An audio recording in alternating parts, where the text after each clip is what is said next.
Hola, soy Pepe Pérez Rivera. Bienvenidos y bienvenidas a este espacio a Hombros de Gigantes. Desde aquí intentaremos abrir una ventana hacia la física y la química de secundaria. Si la propuesta te parece interesante, ánimo y vamos al lío.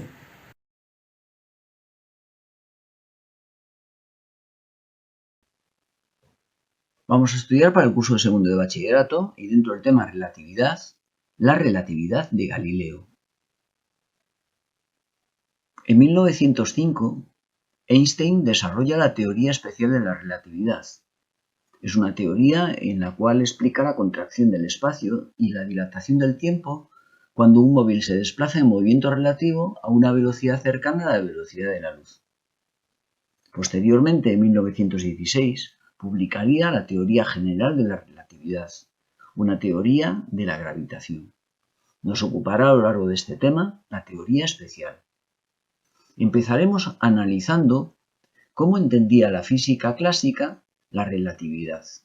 ¿Cuál es el planteamiento que hace la física clásica para explicar un movimiento relativo? Es importante recordar que en este momento se produce una grave crisis en la física, dado que el electromagnetismo y la mecánica de Newton no son capaces de enfrentarse a los nuevos retos que aparecen al principio del siglo XX. Consideremos un observador O en reposo que estudia el movimiento de un móvil A.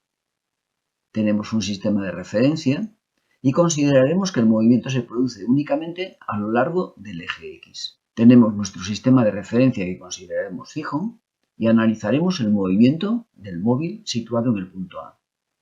Para ello definiremos su posición como el vector r. Si queremos la velocidad, derivaremos la posición con respecto al tiempo y si queremos la aceleración, volveremos a derivar la velocidad. Pero consideremos ahora un segundo observador en movimiento rectilíneo uniforme con respecto a O. De manera que, si estudiamos el movimiento del móvil A con respecto a este observador que se mueve con respecto a O, tendríamos el vector de posición R'. Es importante tener presente que estos dos vectores se relacionan entre sí con ayuda de la posición de O', y siendo la velocidad v, el vector de posición de O' será vt. Consideraremos que el sistema de referencia es inercial, es decir, que se desplaza con velocidad constante. De manera que en esta situación, R' será R menos Vt.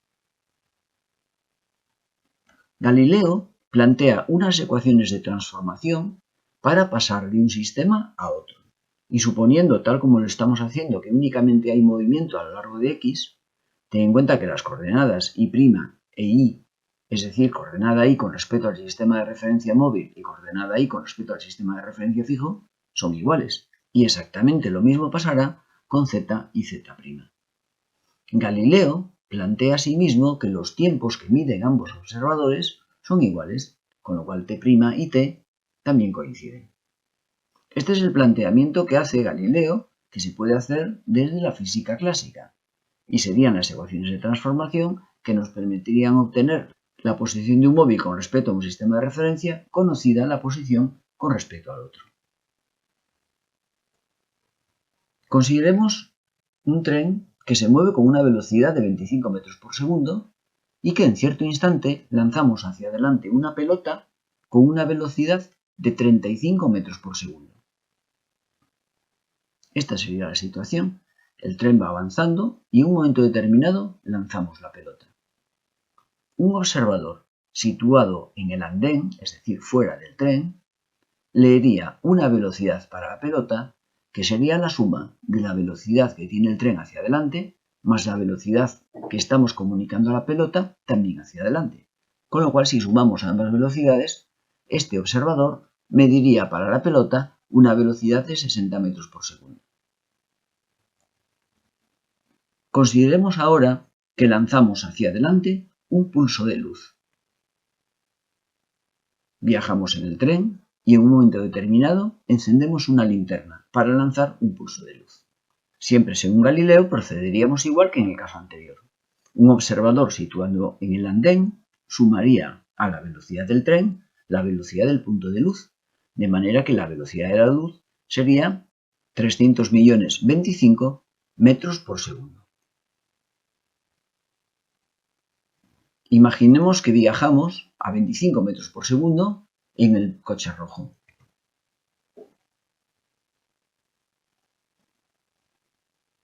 En un determinado momento nos adelanta un coche gris a una velocidad de 35 metros por segundo. La velocidad relativa del coche gris con respecto al coche rojo es de 10 metros por segundo, es decir, el coche gris viaja 10 metros por segundo más rápido que el coche rojo.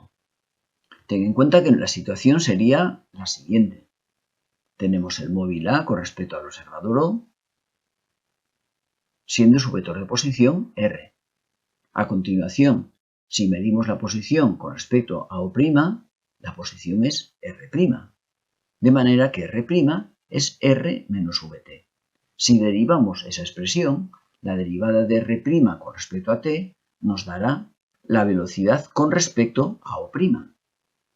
La derivada de R con respecto a t nos dará la velocidad con respecto al observador O.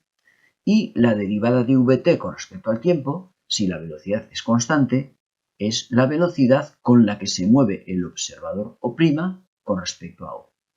De manera que lo que hacemos es restar la velocidad que medimos con respecto al observador fijo, es decir, 35 metros por segundo, menos la velocidad con la que se mueve el observador móvil. Si el observador está situado en el coche rojo, esta velocidad es 25 metros por segundo. De ahí que cuando restamos ambas velocidades, el resultado es 10 metros por segundo. Supongamos que ahora, en un tren en movimiento, se enciende un foco en el techo de uno de los vagones. Un pasajero observa la situación y a la vez lo hace el jefe de estación en el exterior del tren. Ambos observan el recorrido de la luz. Observan la siguiente animación.